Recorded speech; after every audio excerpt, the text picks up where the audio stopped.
बेचूंगा। पत्नी रो रो करके बुरा हाल हो गए। हे परमात्मा, क्या इसी दिन को दिखाने के लिए तुमने 3 बेटा दिया? इससे अच्छा तो संतान ही नहीं होते। बड़ा पुत्र ने कहा, माँ मुझे बेच दे। मंझला फिर अड़ गया, माँ मुझे बेच दे। मंझले वाले बेटा को बेच दिया। मंझले पुत्र को जैसे ही बेचा, गले में रस्सी बांधी और रस्सी बांध करके घसीटते घसीटते राजा हरिश्चंद्र के महलों में लेकर के चले गए। बड़ा सुंदर बालक था ब्राह्मण का, माथा चमक रहा था, मस्तक ललाट सुंदर तिलक लगा हुआ था, आंखों से अश्रु की धार बह रही थी। राजा हरिश्चंद्र ने ब्राह्मण की बालक को खूब खिलाया पिलाया। कि तुम्हारी अंतिम इच्छा कुछ है? कि कुछ नहीं है राजा। बलि की यज्ञ में लेकर के चले गए, जहां उसको बलि चढ़ाना है। ऐलान किया, जो इस बालक को बलि में चढ़ाएगा, इनकी गर्दन को जो तलवार से काटेगा, उनको मुंह मांगा इनाम दे दूंगा मैं। लोगों की लाइन लग गई, तलवार दिया गया, शस्त्र पूजन हुआ, बच्चे का गर्दन को नीचे टिका दिया। और जैसे एक हत्यारा अत्ताई काटने के लिए आया, जैसे उस पुत्र की आंखों में आंसू दिखा, वो पुत्र के मुख से एक ही शब्द निकला, माँ। इनके हाथों से तलवार छूट गई। याद आने लगा, मेरा भी बच्चा इतना ही बड़ा है, यदि इसके जगह में मेरा बेटा होता तो। आंख से आंसू आया, तलवार पटक दिया और तलवार पटक करके जाने लगा। राजा ने कहा, क्या हुआ? क्या पैसा कम पड़ गया? 1.25 लाख रखा है मैंने काटने का। राजन मैं नहीं काट सकता, 2 लाख ले लेना, 2.25 ले लेना, फिर भी नहीं काट सकता। जो आता था इस बालक को देखता था, बड़ा सुंदर बालक था, हाथ से तलवार छूट जाते थे। राजा ने खबर भेजा, जिसने इस बालक को बेचा इसके पिता को जाकर के खबर करो। गए ब्राह्मण देवता, हाँ जिस बालक को आपने अभी अभी बेचा है, उस बालक को काटना है बलि में। क्या काट दोगे? कि मैंने तो उसको बेच दिया है, मेरा बेटा ही कहाँ रहा, अब तो बिक गया है, मैं काटने के लिए तैयार हूँ, बदले में मिलेगा क्या? मुंह मांगा इनाम। फिर भी 2.25 लाख रुपया। चलो आया गालो का पिता, गले में रस्सी बंधाया हुआ था, इसलिए उस बालक का नाम गालो रखा। तलवार दिया और तलवार को दे करके गालो के पास जैसे ही पहुंचा, गालो को लगा कि मेरे पिता हैं मुक्त कराने, लेकिन पिता ने जब तलवार उठाया, उसी समय विश्वामित्र प्रकट हो गए। सावधान, रोक दिया उसको। गालो, हाँ बाबा, मैंने सोचा नहीं था कि मेरा पिता मुझे काटने आएगा, ये छोड़ दो इसे।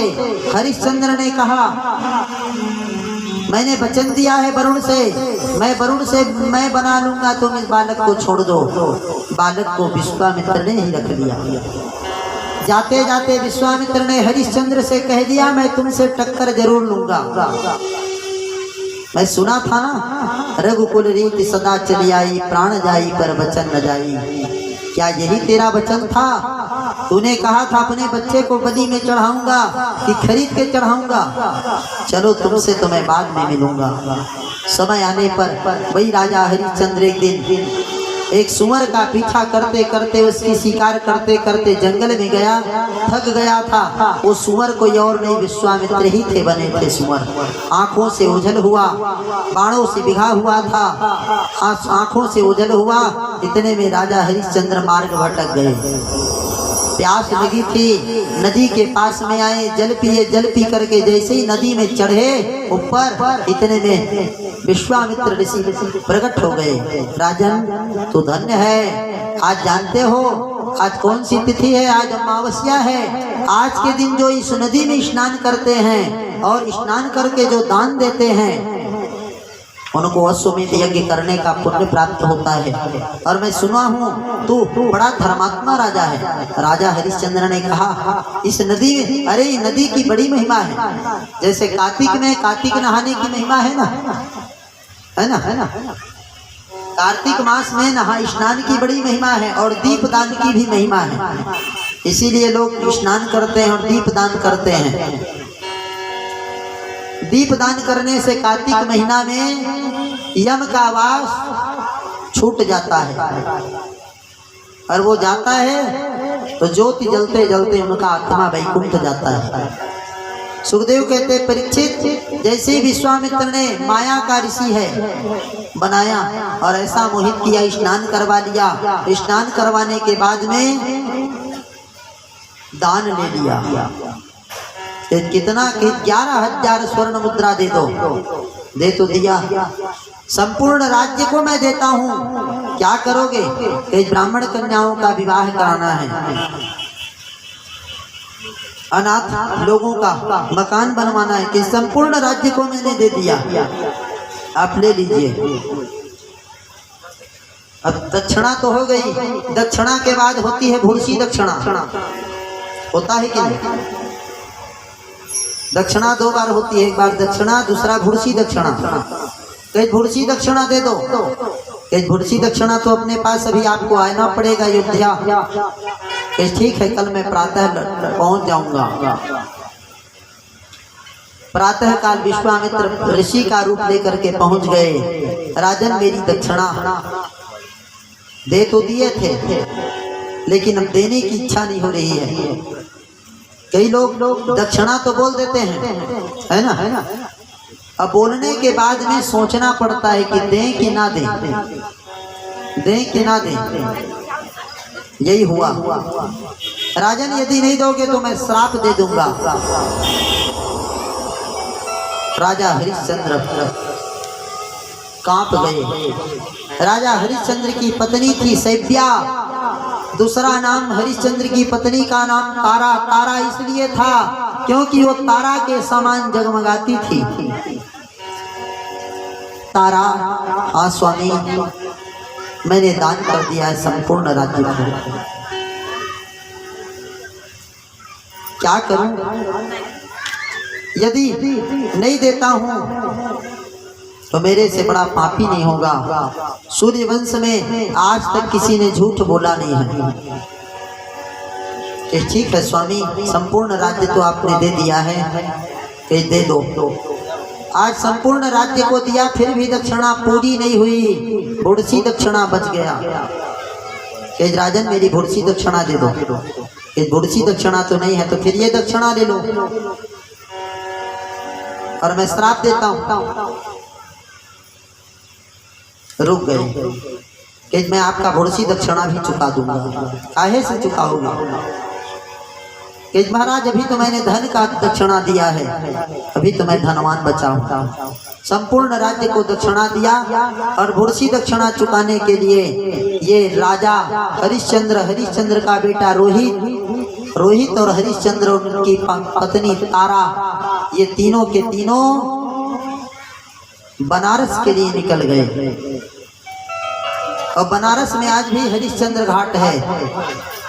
जैसे ही पहुंचे बनारस की गलियों में आवाज लगाना प्रारंभ कर दिया, कोई मेरी पत्नी को खरीद लो, कोई मेरे बेटे को खरीद लो और कोई मुझे खरीद लो। अल्लाह हो गई। आज तक सब चीज बिकते हुए देखा था, लेकिन आज तक किसी की पत्नी को बिकते हुए नहीं देखा था। ये समय है, समय करे नर ना करे, समय बड़े बलवान। बिजली लूटी गोपिका, वही अर्जुन वही बाण।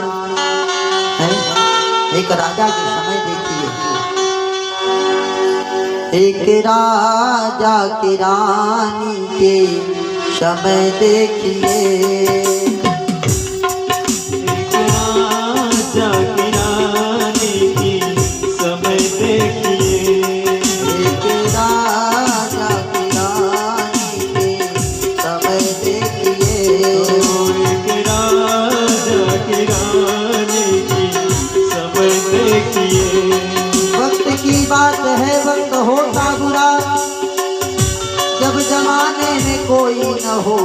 तेरा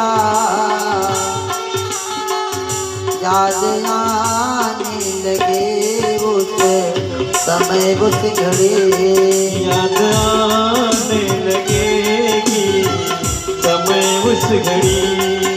एक राजा की रानी के समय देखिए, एक राजा की रानी की समय देखिए।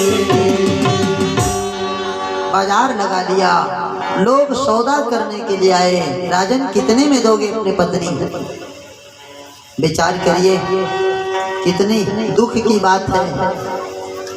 विश्वामित्र स्वयं एक ब्राह्मण का रूप लेकर के आ गए। ओ राजन, कितने में दोगे अपनी पत्नी को? एक महाराज 1.25 लाख रुपया में दे दूंगा। कि लाओ मैं देता हूँ। 1.25 लाख रुपया निकाला और निकाल करके हरिश्चंद्र की पत्नी को खरीद लिया।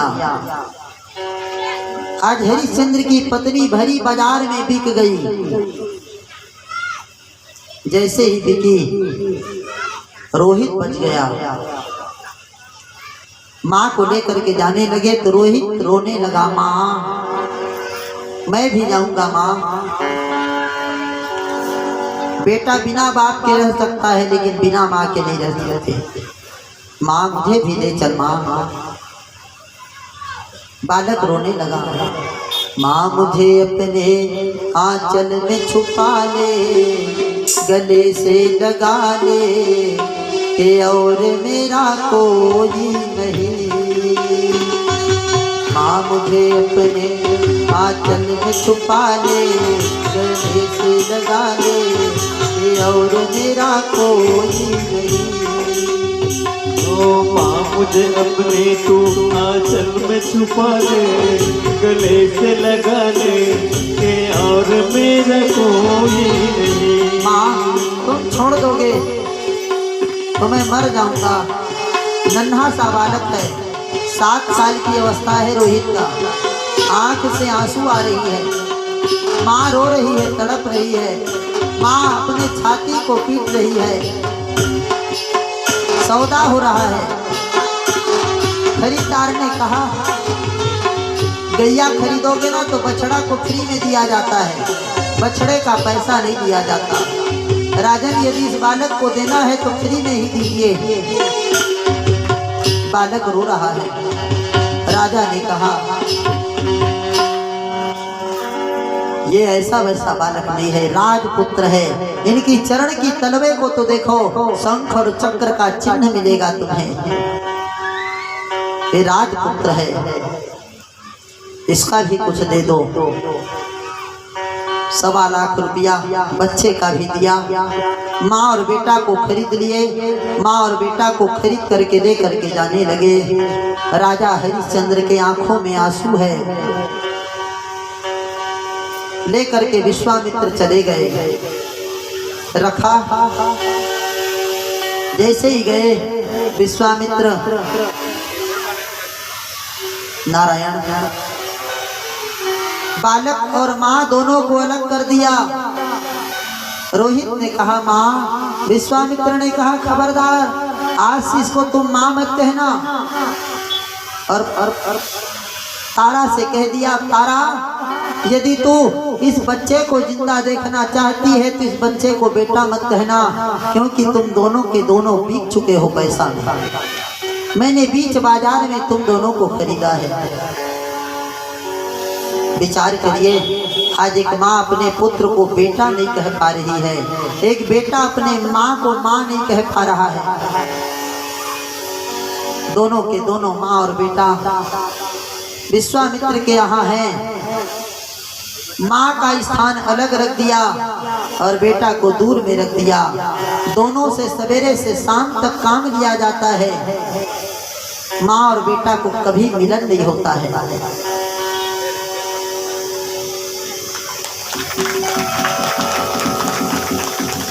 माँ और बेटा का कभी मिलन नहीं होता है। माँ बेटा को देखने के लिए तड़प जाती है और बेटा माँ को देखने के लिए तड़प जाता है। एक पुत्र वत्सला गैया ना सवेरे से गौ चारण को निकलती है तो गैया को लगता है कि मैं शाम को अपने बछड़े से मिलूंगी। और बछड़े से जैसे ही दरवाजा पर आती तो गैया रंभाने लगती है और बछड़ा भी रंभाने लगता है, लेकिन ये माँ अपने बेटा के लिए ये रंभा नहीं पा रही है, तड़प रही है, आंख से अश्रु के पनारे छूट रहे हैं। विश्वामित्र ने आज्ञा दे दी, रोहित, हाँ बाबा, तू मेरी पूजा करने के लिए फूल लेकर के आ। जहाँ गंगा के तट में सुंदर बेला का फूल लगा हुआ है, टोकरी दिया और टोकरी दे करके विदा कर दिया, जल्दी लेकर के आना, और जल्दी ना लाया तो मैं तुम्हें मारूंगा। बालक राजा का बेटा था, हृष्ट पुष्ट शरीर वाला था, यहाँ आया था तो एक टाइम का भोजन मिलता था, वो ये आधा पेट, शरीर सूख गया था। गया बेला की पेड़ के नीचे में बड़ा भारी भयंकर काला नाग फण को फैला करके बैठा था। जैसे पुष्प चुन रहा था, एक फुंकार लगाया और फुंकार लगाते ही रोहित का प्राणांत हो गया। परीक्षित रो पड़े। प्रातः काल गया है पुष्प चुनने के लिए, दोपहर काल में खबर आई, कुछ बच्चों ने आके बताया रोहित की माँ को, माँ तेरा बेटा दुनिया में नहीं रहा। तू क्या कहता है? हाँ माँ, तेरे बेटा को हमने ना गंगा के तट में मरा हुआ देखा है। कैसे? तो इस काला सर्प ने उसे डस लिया है। उनकी मुख से फेन गिर रहा है, शरीर बिल्कुल काला पड़ गया है। माँ पछाड़ खा करके पृथ्वी पर गिर पड़ी। विश्वामित्र को पता चला, विश्वामित्र जी भी धड़ाम से गिरते हुए देखा, रोने लगी। विश्वामित्र ने कहा, देवी तुम मत रो, यदि तुम रोगी तो मैं तुम्हें दंड दूंगा। माँ ने आंख के आंसू को पोंछ लिया।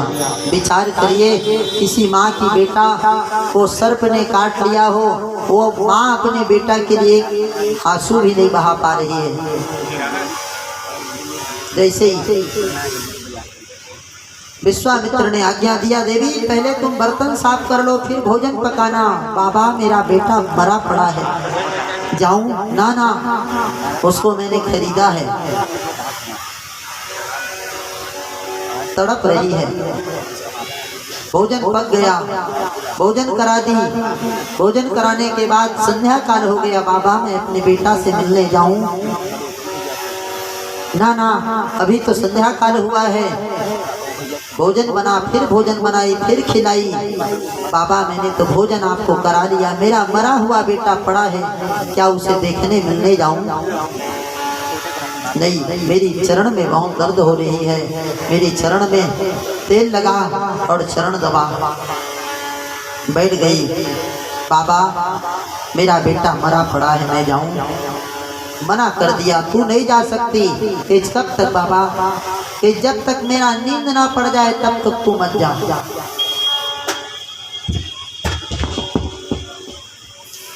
जैसे विश्वामित्र का चरण में तेल लगा करके मालिश करने लगी। रात जो मालिश करती है, रात्रि के 1 बज गए, विश्वामित्र फिर भी सोया नहीं है। बारिश समय तड़प रही है।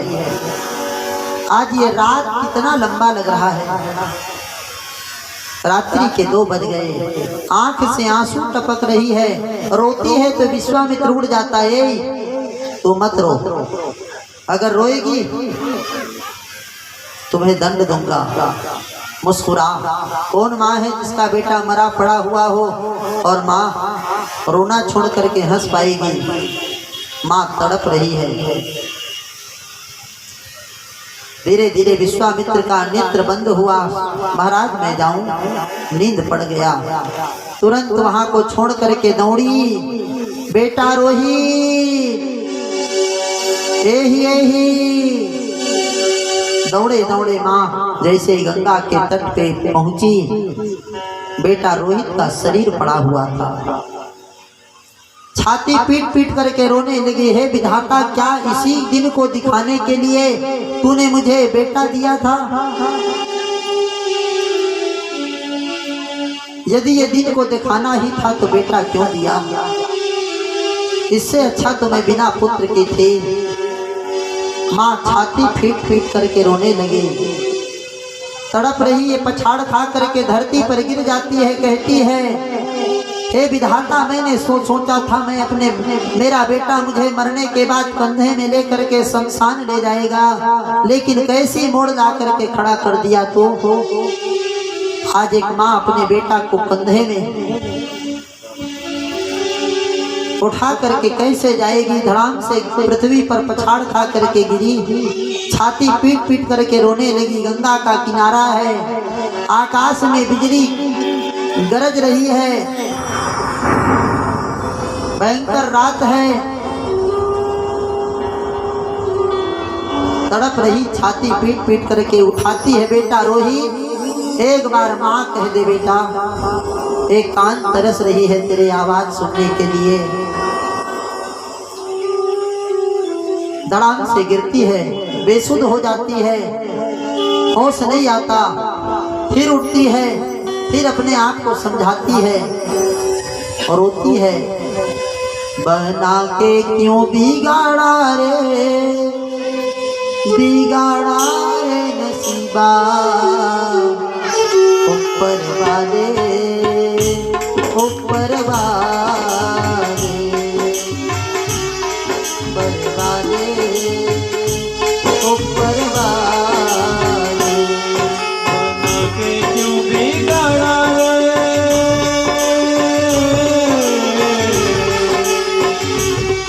बना के क्यों बिगाड़ा रे, बिगाड़ा रे नसीबा, ऊपर वाले, ऊपर वाले, हे परमात्मा,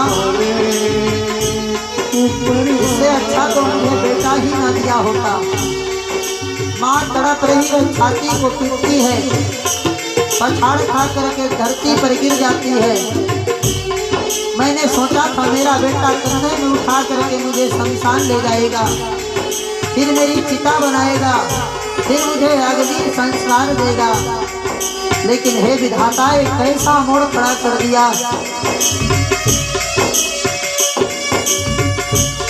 आज बेटा को देने के लिए माँ के पास में कफन का कपड़ा तक नहीं है।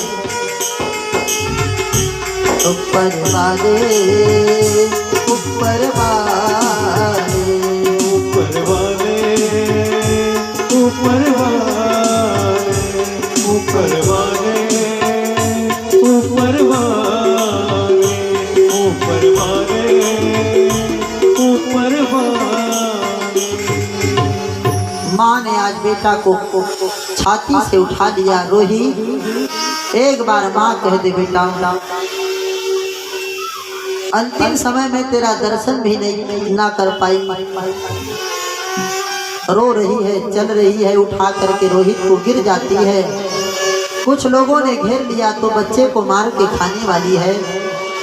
ना ना भैया, ये मेरा बेटा है, इसके शरीर को देखना काला पड़ गया है, सर्प ने डस लिया है। लोगों ने देखा इनके मुख से फेन गिर रहा था। हाँ माँ, तेरा बेटा है। हाँ भैया, छोड़ दिया। छोड़ करके शमशान घाट में गई। शमशान घाट में जैसे ही पहुंची, राजा हरिश्चंद्र उसी घाट में, आज भी है बनारस में राजा हरिश्चंद्र घाट, जहां मुर्दा जलाई जाती है, जहां की रखवाली करने के लिए स्वयं राजा हरिश्चंद्र थे। जैसे ही गए, रोक दिया दरवाजे पे, खबरदार, पहले टैक्स पटाओ, बाद में मुर्दा जलाने दिया जाएगा। माँ ने पुत्र को रख दिया, पटाने के लिए कोई टैक्स कर नहीं है। माँ तड़प तड़प करके रो रही थी, क्या पटाऊं टैक्स में। गा पड़ी माँ, बेटा रोही जन्म लेके आए रहे रे,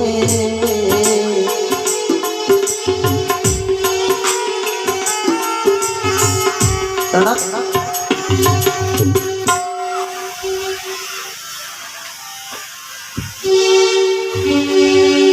श्री राधे।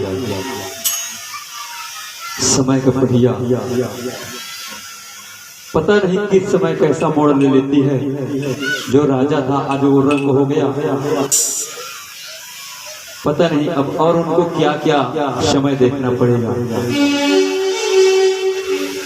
सपना मदार